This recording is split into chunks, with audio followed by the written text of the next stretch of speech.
Bienvenido a Betel.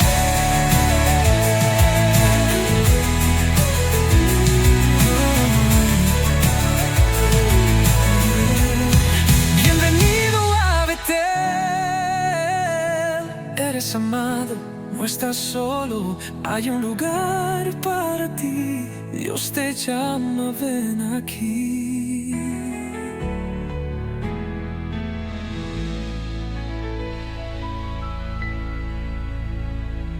Pues quisiera invitarles a abrir la Escritura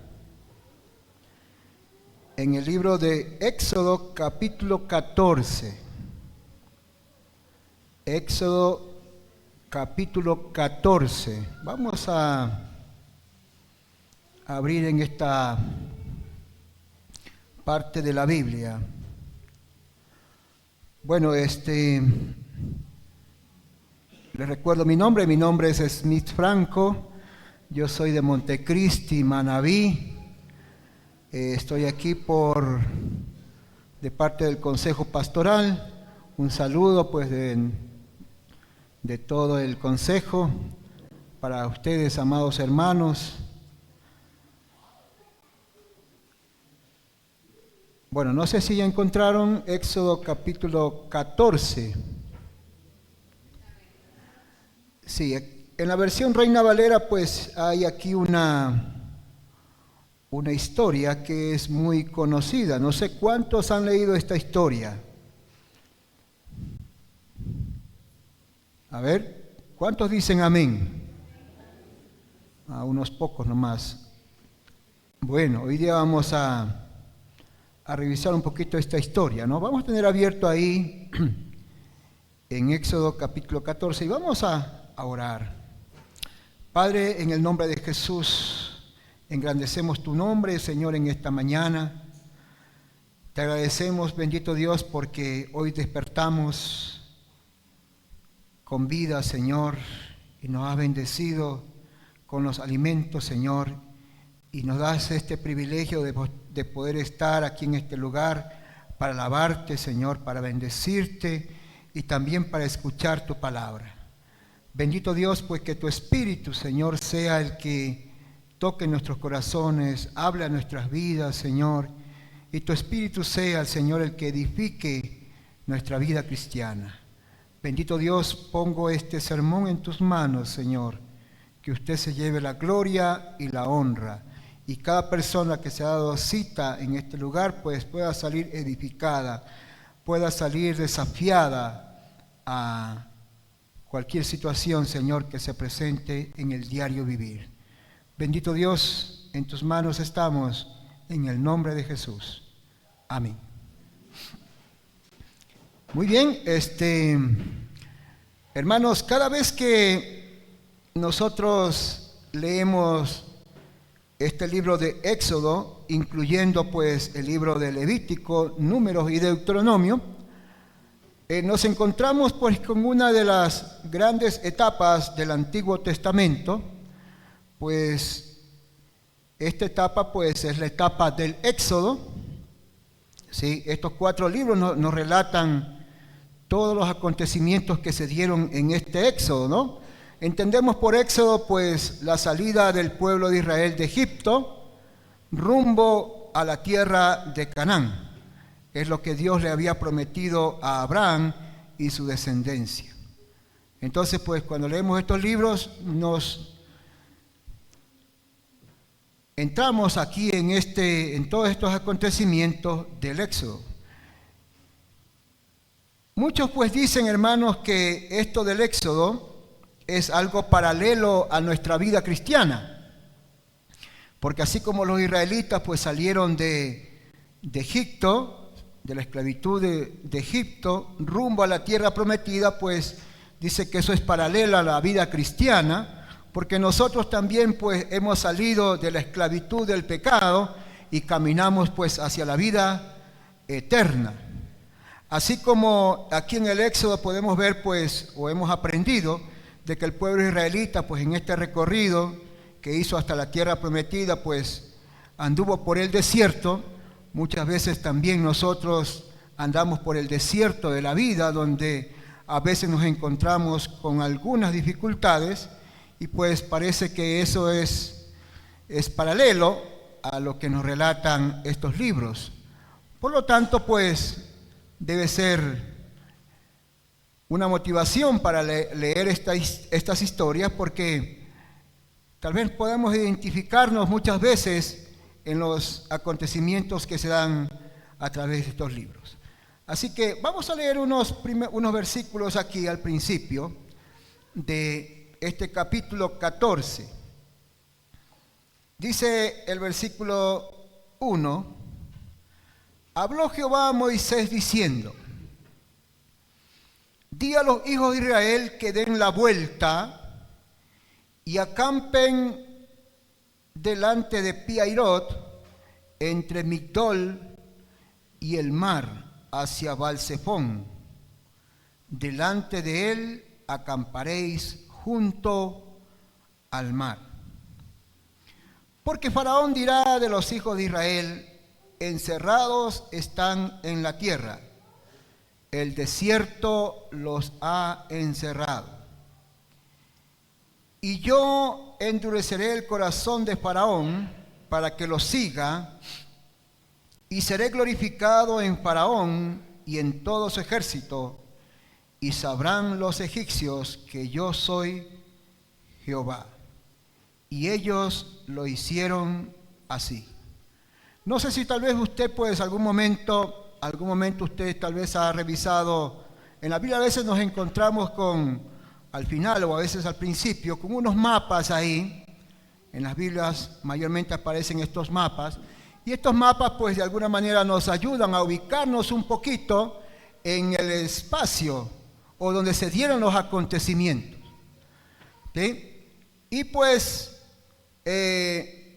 cuando los israelitas salen de Egipto hacia la tierra de Canaán, sí, cuando revisamos un mapa, pues de repente nos damos cuenta que era mucho más sencillo de que el pueblo de Israel salga de Egipto, pues, y vaya bordeando la costa del mar Mediterráneo y llegue rápidamente a la tierra de Canaán. El Señor quiso que no fuera así. Si usted revisa, pues más bien los israelitas cogen hacia el sur, hasta la península del Sinaí, un camino bastante largo, y otra vez suben hacia la tierra de Canaán. Eso nos señala los mapas. Bueno, el Señor tuvo una razón, ¿no? Una razón al que el pueblo, pues, no se dirija por ese sector, sino más bien, pues, vaya hacia el sur. Eso lo tenemos, pues, aquí en el capítulo 13, versículo 17. Aquí hay una respuesta, ¿no?, de parte de Dios mismo. Usted, ya repito, puede compararlo usted esto con algún mapa que tenga ahí en su Biblia. Pero leamos aquí lo que dice, ¿no? Capítulo 13, versículo 17 dice: y luego que Faraón dejó ir al pueblo, dice, Dios no los llevó por el camino de la tierra de los filisteos. Esta tierra de los filisteos, pues, estaba justamente en una tierra costanera, donde, pues, estaba cerca ahí del mar Mediterráneo. Dice, no los llevó por el camino de la tierra de los filisteos, que estaba cerca, porque dijo Dios, para que no se arrepienta el pueblo cuando vea la guerra y se vuelva a Egipto. Mas hizo Dios que el pueblo rodease por el camino del desierto del Mar Rojo, y subieron los hijos de Israel de Egipto armados.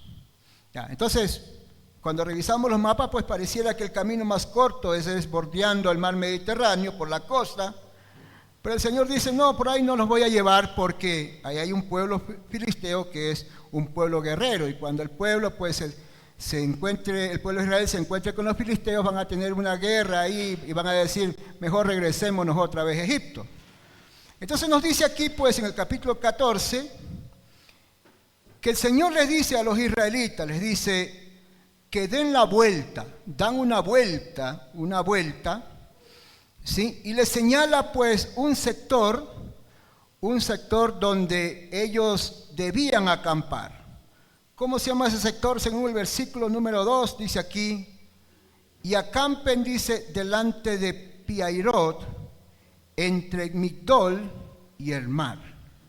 Sí. Si revisamos pues igualmente un mapa bíblico, nos daremos cuenta pues que este sector llamado Pi-Hahirot, que se encontraba entre Migdol y el mar, pues era un sector donde por un lado, a mano derecha, podríamos decir, era una zona montañosa, y del otro lado pues estaba el mar. ¿Sí? El Señor los llevó por ese sector. Dice que aquí nos va a decir que el faraón dice que se enteró que el pueblo iba por ese sector. ¿Y cuáles fueron las expresiones del faraón? Según el versículo número 3, dice: porque faraón dirá a los hijos de Israel: encerrados están en la tierra, el desierto los ha encerrado. ¿Qué quiere decir esto? Pues que cuando el Señor les dice den la vuelta y los lleva por este sector, ¿sí? Parece que el Señor los lleva a un lugar donde había entrada pero no había salida. Por eso dice el faraón: el pueblo está en un lugar encerrado, por un lado una zona montañosa y por otro lado el mar, ¿no? Por otro lado el mar. Entonces el Señor los lleva a un lugar pues donde no había salida, era un callejón sin salida, los lleva por ahí. Entonces dice también aquí en el versículo número 4 pues que el Señor iba a endurecer el corazón de Faraón para que lo siga.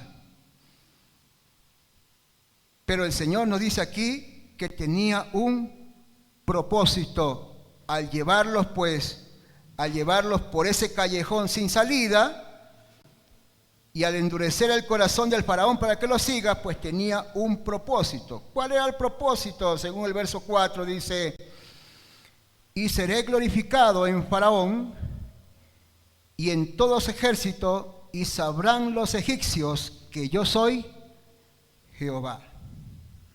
Y ellos, dice, lo hicieron así. Se metieron por ese callejón, donde había una zona montañosa por un lado y por otro lado pues estaba el conocido Mar Rojo. Estaban ahí. A la final no sé si los israelitas sabían que se estaban metiendo por ese callejón. No menciona la escritura pues que hayan reclamado de que por qué vamos por aquí si esto aquí no tiene salida. No hay evidencia aquí que hayan reclamado los israelitas, simplemente lo hicieron así porque el Señor lo ordenó. Pues usted puede ver más adelante pues que en verdad el Señor endurece el corazón del faraón, rey de Egipto, y dice, y él toma la decisión de seguir a los israelitas después que ya habían quedado libres, toma la decisión de seguir a los israelitas, de recapturarlos otra vez para llevarlos a Egipto. Y los israelitas pues también se dan cuenta pues que cuando miran hacia atrás y se dan cuenta que vienen los israelitas, vienen los egipcios, se dan cuenta pues que vienen y empiezan pues ahora sí a reclamarle al Señor que por qué los había llevado por ese callejón. Y como expresiones de reclamo, miren lo que dice el versículo número 11. Acompáñenme a ver estos versículos.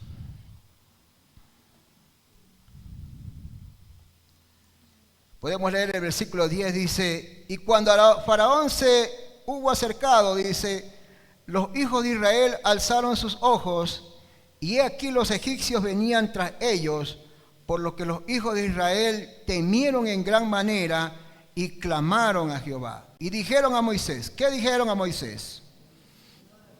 ¿No había sepulcros en Egipto que nos ha sacado para que muramos en el desierto? ¿Por qué mejor no morimos en Egipto? Mejor, ahí al menos habían sepulcros para que nos entierren. Ahora aquí pues los egipcios nos van a matar y nuestros cuerpos van a quedar tirados ahí en el desierto. Empezaron a reclamar los israelitas por qué el Señor había hecho esto, de que dieran la vuelta, se metieran en ese callejón sin salida, pues y ahora los israelitas estaban atrás, viniendo otra vez a reconquistarles. Y se iba a armar una batalla ahí que posiblemente pues mucha gente iba a morir. Pero repito, acá en el versículo que leímos, versículo 4, parece que el Señor tenía un propósito, el llevarlos por ese callejón sin salida. Dice que Él quería glorificarse en el faraón y en todo el ejército de los egipcios, para que los egipcios sepan que había un Dios que era el Dios de los israelitas. Usted puede leer más adelante, pues que ante el reclamo del pueblo, ante la preocupación del pueblo, dice que Dios le dice a Moisés que use su vara y que toque el mar, pues, y el mar dice que se iba a abrir en dos, se iba a abrir en dos. Y justamente, pues, es el milagro, uno de los milagros más grandes que encontramos en el Antiguo Testamento, que es cuando Moisés toca el mar con su vara, pues, y el mar se abre en dos. Y les tocaba pasar, pues, a los israelitas ahí, por esa abertura, dice que pasaron en seco. Inclusive nos dice aquí la Escritura, pues, que como los egipcios venían rápidamente en carros, venían para capturarlos a los israelitas, inclusive dice que la columna de fuego que iba delante de ellos, porque cuando salieron de Egipto, usted tiene que haber leído, pues que dice que el Señor les acompañaba a los israelitas con una columna de nube en el día y con una columna de fuego en la noche para alumbrarles el camino. Dice que esa columna de fuego dice que se puso atrás de los israelitas para detener a los egipcios mientras los israelitas cruzaban el Mar Rojo. ¿Sí? Y conocemos el final de la historia. El final de la historia, pues, es que los israelitas cruzan el Mar Rojo, que había sido dividido en dos, y posteriormente quisieron cruzar, pues, los egipcios, y todos murieron ahí porque el Señor decidió que se cierre el mar y ahí todos padecieron. Pero el Señor, pues, al introducirlos por ese callejón sin salida, tenía justamente ese propósito, de que los israelitas pudieran ver el poder de Dios cuando el Señor, pues, abre ese mar y los israelitas pasan en seco y mueren, pues, todos los egipcios cuando se cierra ese mar.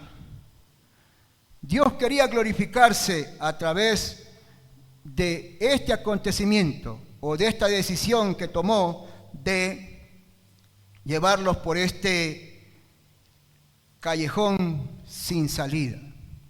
Y este hecho fue tan portentoso, hermanos, tan portentoso, que se dice que, pues, se recordaba por muchos años. Si usted abre conmigo en el libro de Josué, el capítulo número 2, mire lo que pasa aquí en Josué capítulo 2. Abra conmigo la palabra del Señor. Recuerde, pues, que en el libro de Deuteronomio nos habla acerca de la muerte de Moisés y Josué es el relevo en la dirección de este pueblo. Después que muere Moisés, ahí en la frontera para entrar a la tierra de Canaán, pues Josué es el que toma el mando del pueblo. Por eso es que esta es otra etapa de la historia del pueblo israelita, cuando Josué toma el mando, pues, y él es el que conquista y posteriormente reparte la tierra prometida. ¿Cuál fue una de las primeras acciones que toma Josué por mandato de Dios? Usted mira ahí en el capítulo 2, ahí arriba hay un título que dice: Josué envía espías a Jericó. La primera ciudad que iban a conquistar los israelitas de la tierra de Canaán es la tierra de Jericó. Usted debe conocer también esta historia, la conquista de Jericó, de que el Señor les dice pues que tenían que dar un sinnúmero de vueltas y después cuando tocaban las trompetas pues las murallas se iban a caer solitas. Pero antes de eso pues dice que Josué envía espías a Jericó, envía espías y estos espías tienen contacto ahí en Jericó con una mujer llamada Raab, que era, dice, una ramera o una prostituta, y esta Raab pues los esconde a esos espías porque los de Jericó se dieron cuenta que andaban esos espías ahí dentro conociendo cómo era la ciudad. Pero mire lo que le dice en el capítulo 2, versículo 9, mire lo que le dice Raab, la ramera, a los espías. Mire lo que le dice Raab a los espías. Les dice, versículo 9, sé que Jehová, dice, os ha dado esta tierra porque el temor de vosotros ha caído sobre nosotros. Y todos los moradores del país ya han desmayado por causa de vosotros. ¿Sí? Los de Jericó dice que ya psicológicamente pues ya estaban debilitados de pensar que el pueblo de Israel venía a conquistarles. Pero ¿qué le había causado ese desmayo? ¿Qué le había causado pues eso de que ya se sentían derrotados los de Jericó? Versículo número 10. ¿Por qué? Porque hemos oído, dice, que Jehová, ¿qué dice? Hizo secar las aguas del Mar Rojo delante de vosotros cuando salisteis de Egipto. ¿Sí? ¿Por qué había el desmayo de este pueblo? Porque conocían la historia del Mar Rojo. ¿Sí? Conocían la historia del Mar Rojo, conocían pues el poder del Dios de los israelitas, cómo había abierto pues el mar y los israelitas habían pasado en seco. Claro que aquí también hay otro motivo, ¿no? Dice, lo que habéis hecho a los dos reyes de los amorreos que estaban al otro lado del Jordán, a Sehón y a Og, a los cuales habéis destruido. Pero cita al Raab el acontecimiento del Mar Rojo, ¿sí? Un hecho portentoso, pues que los pueblos de alguna manera se habían enterado y conocían pues del Dios de los israelitas. Hermanos, si el Señor pues no los lleva por ese lugar, ese callejón sin salida, a la final no se da este hecho portentoso, este milagro. Dios tuvo que llevarlos por ese lugar y que ellos sientan la necesidad de buscar de Dios, de clamar a Dios, pues, y el Señor tome la decisión de abrir el Mar Rojo. Y en eso, pues, como dice la Escritura, el Señor se glorificó. Hermanos, a veces siempre Dios busca glorificarse en nuestras vidas. Siempre busca glorificarse en nuestras vidas. Y a veces el Señor toma ciertas decisiones que para nosotros nos parecen extrañas. Por ejemplo, a veces, hermanos, nos encontramos en ciertas situaciones de la vida donde nos encontramos como en un callejón sin salida. Y de repente tal vez usted no se ha puesto a pensar conforme a esta historia que posiblemente usted esté en un callejón sin salida porque Dios ha permitido que usted esté en ese callejón sin salida porque Dios quiere glorificarse en su vida. Es muy probable. Pero este pasaje parece que nos da a entender, hermanos, que Dios a veces actúa de esta manera. Quiere glorificarse y a veces usa métodos que tal vez para nosotros pues no son los correctos, pero siempre en la dificultad, mucho más adelante, están los propósitos de Dios. Y no solamente en este pasaje, hermanos, quisiera invitarles, por ejemplo, en el Nuevo Testamento a abrir en el Evangelio de Juan. Esta historia también es conocidísima. Habla en el Evangelio de Juan, el capítulo 11. ¿Qué nos dice el capítulo 11? ¿De qué habla el capítulo 11?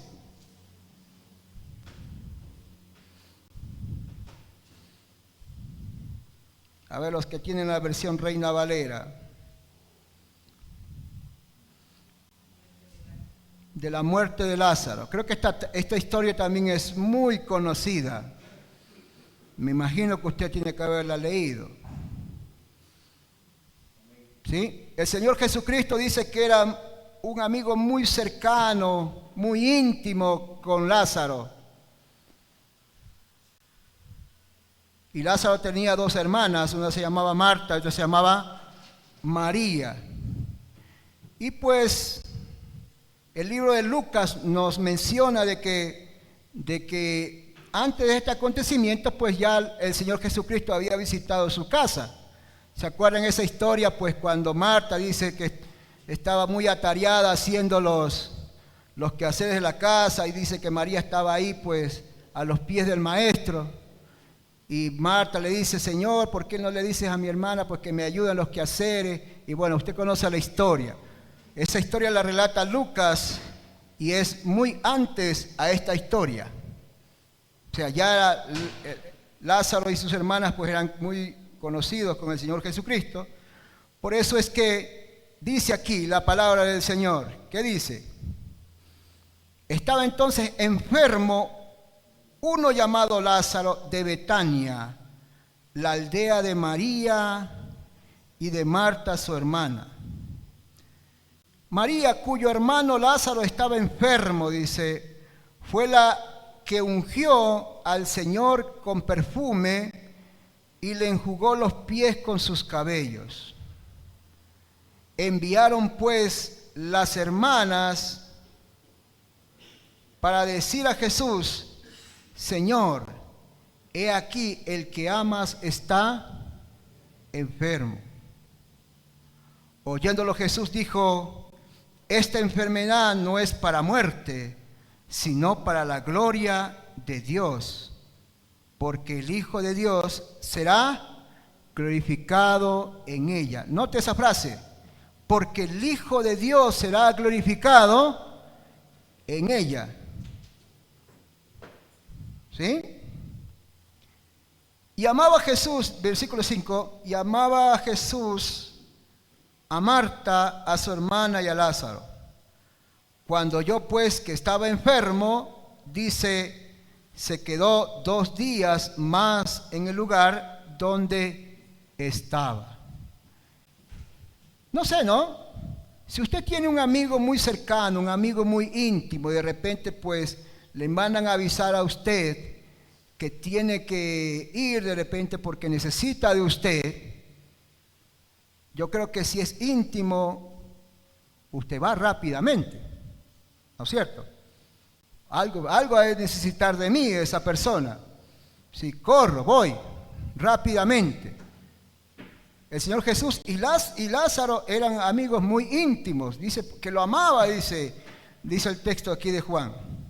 Y le mandan a decir pues al Señor Jesús que Lázaro está enfermo y que vaya, pues me imagino lo están llamando, lo están invitando que vaya a la casa, es para que el Señor ore pues y al menos el Señor pues haga que esa enfermedad se sane. Pero resulta que aquí pues el Señor dice que no va. Si no dice que se queda, dice, versículo número 6, se quedó, dice, 2 días en aquel lugar. ¿Dónde se encontraba el Señor Jesús? ¿Dónde se encontraba? Pues nos dicen los que estudian muy detenidamente las Escrituras, nos dicen pues que se encontraba al otro lado del Jordán, en la provincia de Perea. ¿Sí? Estaba pues en el último año de ministerio del Señor Jesucristo y estaba al otro lado. Se dice, hermanos, que de Perea hasta Betania más o menos habían 20 kilómetros de distancia. ¿De aquí a dónde es 20 kilómetros? A Otavalo, más o menos. Sí. ya, más o menos a Otavalo, de distancia, si me imaginé, ya, a 20 kilómetros. Pues la Biblia señala pues que más o menos es un día de camino, yendo a pie. ¿Sí? No sé si el Señor utilizaba camello en aquel tiempo, pero mayormente andaba a pie. Y pues si le avisaban pues que fuera, probable que si salía en la mañana pues llegaba en la tarde. Usted sabe pues que según el versículo 17 en adelante, pues el Señor Jesús dice que llega después ya de 4 días que Él había muerto, ¿no? Después de 4 días que había muerto. ¿Por qué no fue el Señor Jesucristo? ¿Por qué no fue pues el momento en que le mandaron a avisar? ¿Por qué no corrió pues con sus discípulos ir a visitar a Lázaro y orar por él para que se sane? No sabemos qué enfermedad tenía Lázaro, pero parece que era una enfermedad ya bastante grave porque se murió. Entonces por eso la urgencia pues de las hermanas, pues que el maestro venga y ore por él. Dice que no, después de 2 días recién se va para allá y parece que hizo otras cosas, porque cuando llega pues ya Lázaro tenía 4 días. Inclusive pues él dice, ¿dónde lo han puesto? Y dice, acá en un sepulcro. Vamos para allá, pues las hermanas dicen, ya debe apestar, pues ya debe haberse corrompido, 4 días. Peor en el desierto donde hace alta calor, pues ya tiene que oler mal. ¿Por qué tomó la decisión el Señor Jesucristo de quedarse 2 días? ¿Por qué no ir rápidamente y orar por él para que Lázaro se sane? Pues él había dicho, esta enfermedad no es para muerte, sino para la gloria de Dios, para que el Hijo de Dios sea glorificado por ella. Aunque el Señor Jesús dice que no es para muerte, pero se murió. Pero lo que sí tenía un propósito, pues el que se haya quedado. ¿Sí? El propósito era para que el Hijo de Dios sea glorificado por ello. Entonces, deducimos, ¿no? Si el Señor Jesucristo hubiese ido a orar por Lázaro, cuando le avisaron, pues al final ora y se sana. Y pues hubiese sido un acontecimiento muy común, porque el Señor Jesucristo sanaba por todos lados. Entonces no hubiese sido tan relevante. Parece que el Señor quiere hacerlo más relevante el asunto. Permite que se muera. ¿Sí? Permite que se muera. Y llega justamente cuando ya está muerto. ¿Cuál es la reacción del ser humano cuando de repente pues esperamos de Dios y parece que Dios se atrasa? Parece como que Dios no escucha. En este caso las hermanas pues dijeron, no, el Señor no escuchó nuestra invitación. No escuchó nuestra invitación. Se tardó en venir y ya llega pues cuando ya no hay solución. ¿Cuál fue la reacción?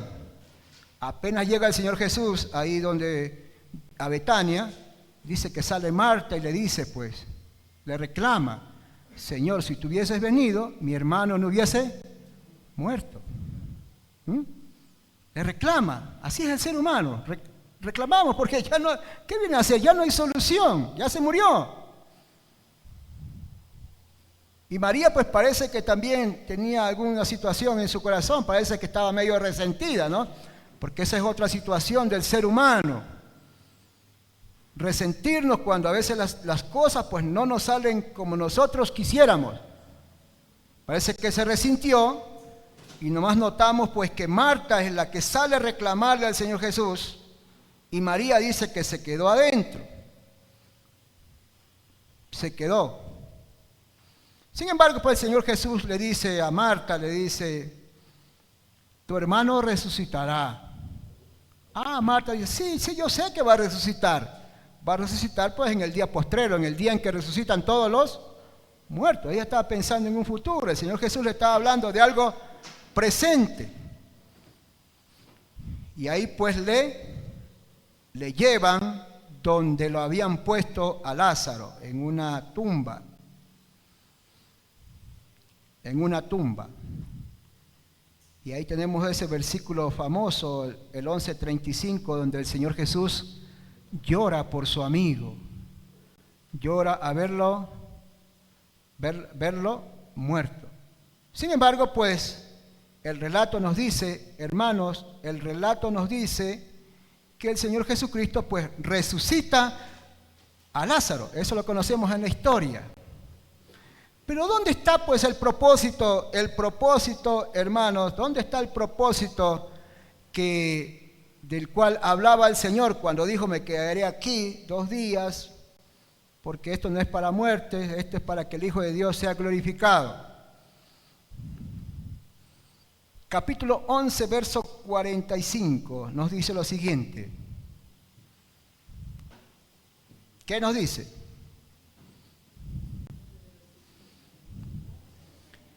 Entonces dice, muchos de los judíos que habían venido para acompañar a María y vieron lo que hizo Jesús, ¿qué dicen?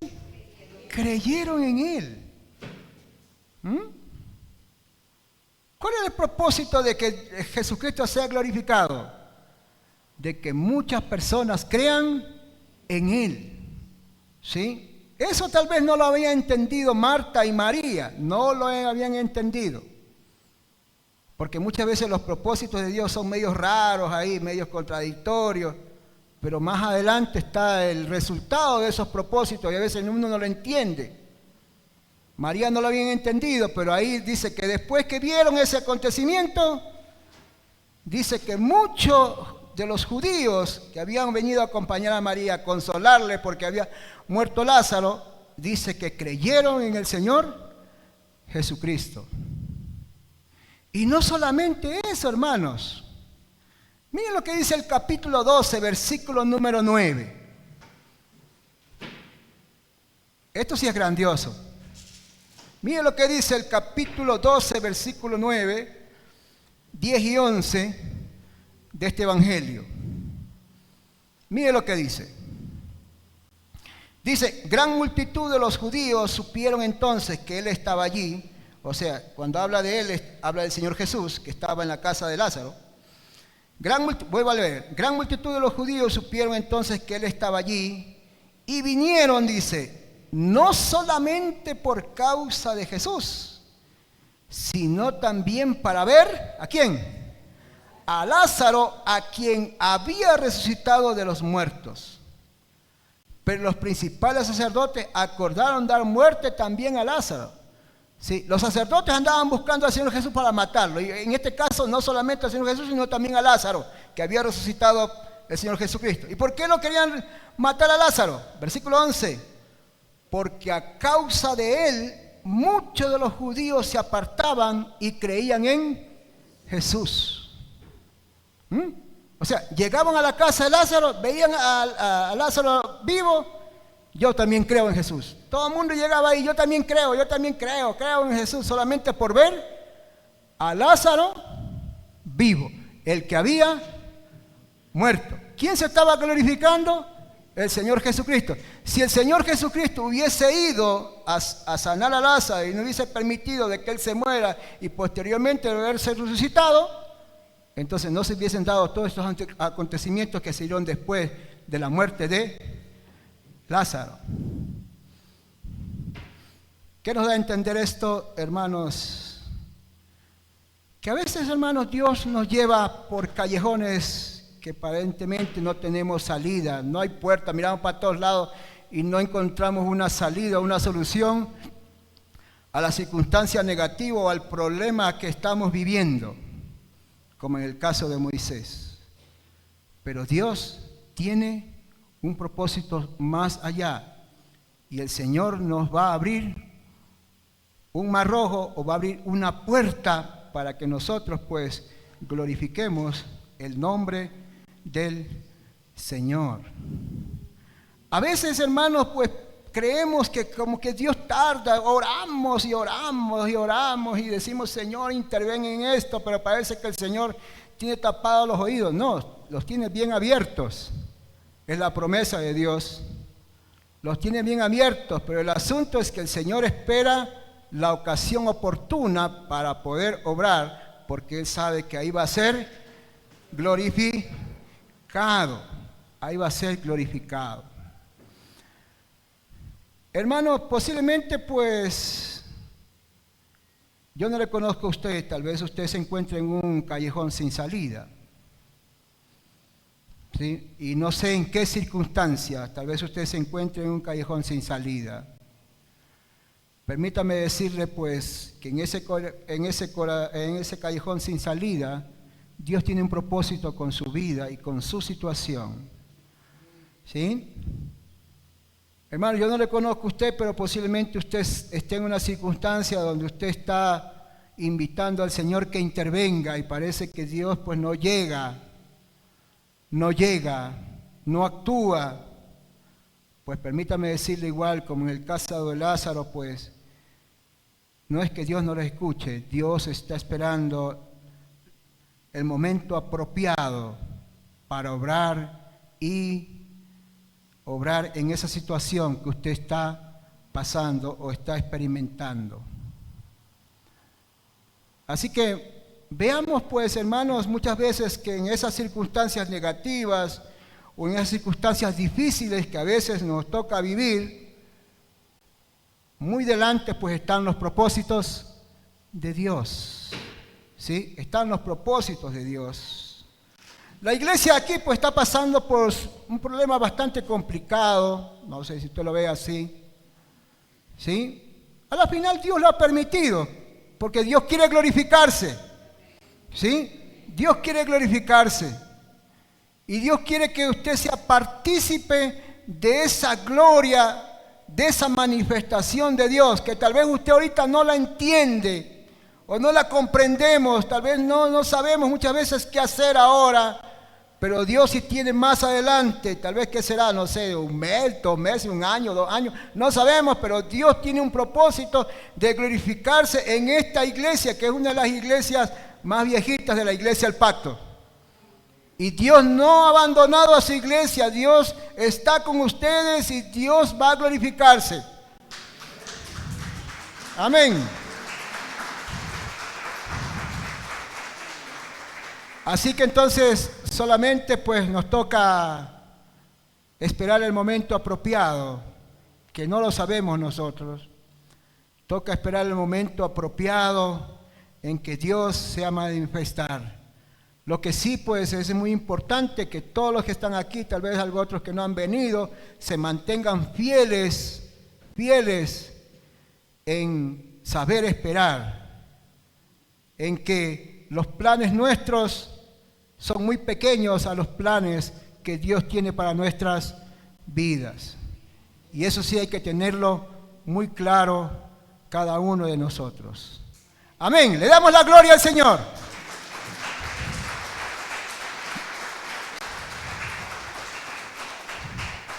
Oramos al Señor entonces, hermanos. Le dejo esta palabra para cada uno de ustedes. Padre, gracias por poder estar acá una vez más, Señor, y compartir con mis hermanos, Señor, lo maravilloso que es tu palabra. Bendito Dios, Señor, glorifícate en esta iglesia, porque yo sé que usted tiene planes, Señor, maravillosos. Usted tiene, Señor, en este lugar, Señor, cosas que para nosotros pues van a parecer asombrosas. Usted va a hacer que esto sea una realidad. Así que bendito Dios, pues ayúdanos a permanecer fieles a ti, Señor. Ayúdanos a seguir pues colaborando en lo que usted nos ha encargado. A cada uno de los que están aquí, Señor, tal vez algunos están trabajando con los niños, en la música, en el diaconado, en la evangelización, no sé, con los jóvenes. Cada uno pues siga trabajando a pesar de que las circunstancias que usted mira a su alrededor sean negativas, pero recuerde que Dios tiene un propósito más adelante para la iglesia. Bendito Dios, pues danos la fortaleza y danos, Señor, el sentir de cada día estar comprometidos más contigo, Señor. Bendito Dios, a usted la gloria y a usted la honra. En el nombre poderoso de Jesús. Amén y amén. Amén. Que el Señor les bendiga, amados hermanos. Hoy las puertas se abren para ti. No llegas por suerte, Dios pensó en ti. Tu historia es parte de algo mayor y la estás escribiendo aquí en Betel.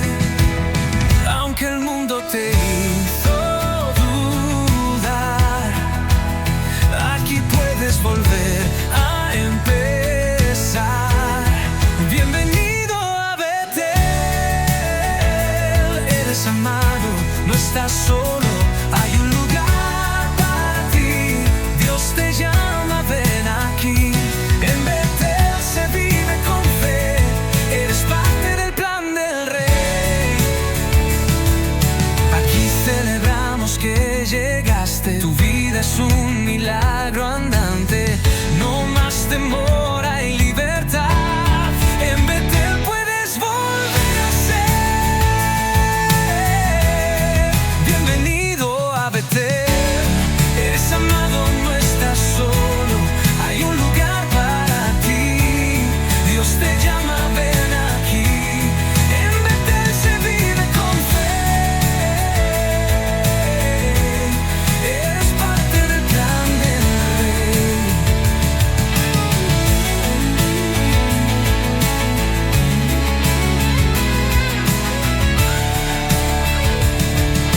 Aquí celebramos que llegaste, tu vida es un milagro andante. No más temor, hay libertad. En Betel puedes volver a ser. Bienvenido a Betel. Eres amado, no estás solo, hay un lugar para ti. Dios te llama, ven aquí.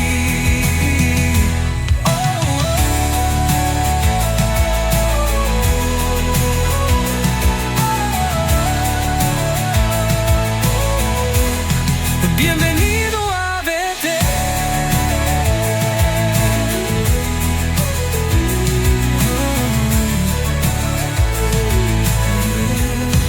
Bienvenido a Betel.